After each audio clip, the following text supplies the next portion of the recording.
This is the voice of Kennywood. All right, real names. Okay. I'm Joel, and besides being the voice of Kennywood, I've been one of the park's electricians for about 3 decades. And now, let's talk a little bit about the history of Kennywood Park. Okay. You were riding on a piece of history. The engine pulling this train was first used in 1939 at the New York World's Fair. It was sponsored by the Gimbels department store, and that's why this train has become known as the Gimbels Flyer.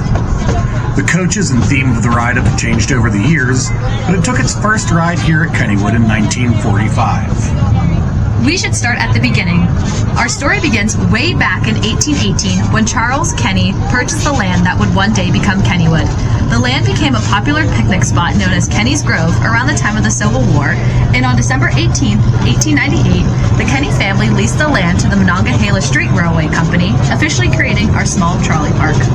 You know, it was Pittsburgh businessman Andrew Mellon who picked the name Kennywood. I did know that, and the Parkside Cafe and the Carousel Burger Company are the only 2 remaining structures from that period. In 1906, the park was sold to 2 families. Those same families owned and operated the park into the 21st century, and you can still find their names here in Kennywood Junction if you know where to look. In those early years, visitors enjoyed picnicking under the many trees, taking a leisurely rowboat ride on the lagoon, and watching shows at the bandstand. The favorite attractions in those days were the dance hall and the Speed-O-Plane roller coaster, along with our oldest operating ride, the Old Mill, which was built in 1902. During the Roaring 20s, Kennywood added some popular rides that you can still take a ride on today. Our current whip ride opened in 1926, followed by the merry-go-round and the turtle in 1927. We also went a little coaster crazy and added 3 coasters designed by John Miller. The Jackrabbit, Racer, and Pippin all use the natural topography of our land, and each has its own uniqueness. This is also the decade that the famous Kennywood arrows were first seen to help travelers find the park. In 1930, Harry Traver designed 2 new rides for the park, the Auto Race and the Laugh in the Dark. These would be the last new attractions for many years because of the Great Depression. Many parks had to close. Kennywood survived due to the dedication of its guests and employees.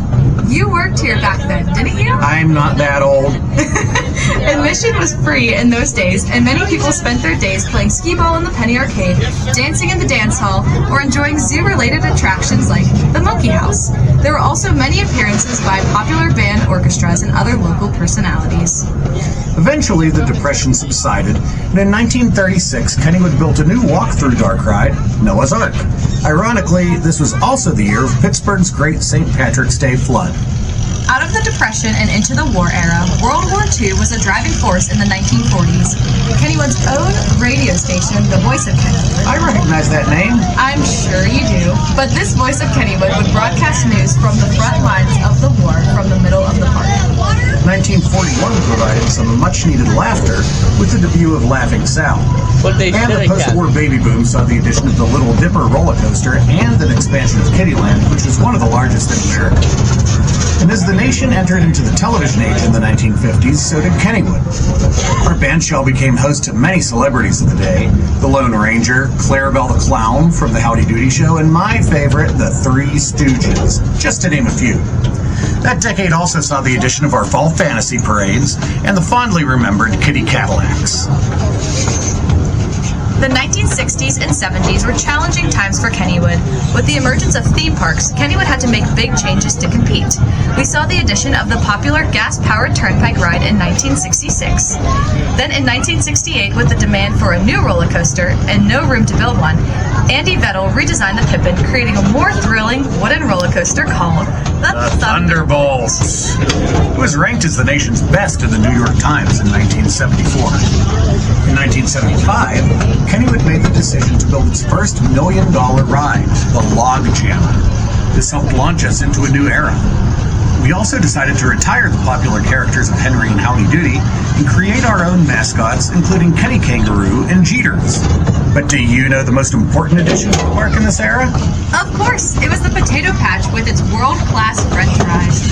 We opened in the 80s with our first steel coaster, the Laser Loop. We added many other rides to our lineup, including the Gold Rusher, Pirate, and the Wave Swinger. In 1985, we replaced our Music Plaza and the Little Dipper with the Raging Rapids, and in 1988, the park was immortalized by Seaback's WQED documentary, Kennywood Memories. We also added to our family in the 80s by gaining 2 sister parks, Idlewild and Sandcastle. The 1990s roared to life with the addition of the world's fastest roller coaster, the Steel Phantom. We also added our biggest expansion to date, Lost Kennywood. You know, lots of people notice that Pittsburgh is spelled without an H on the entrance building, but that's not a mistake. Nope. This was themed after Oakland's Luna Park from the turn of the century, and that's how Pittsburgh spelled its name at the time. Lost Kennywood brought the addition of the indoor spinning coaster called the Exterminator and the 251-foot-tall Pitfall Drop Tower. This is also when we were first recognized as the National Historic Landmark and when we celebrated our 100th anniversary. It was time for the turn of another century, and using techniques we learned on the Thunderbolt, we adapted the Steel Phantom into the Phantom's Revenge in 2001. We also added other new thrilling attractions like Air 360, Skyrocket, and Black Widow. The year 2002 saw the end to our old tradition of closing on Labor Day.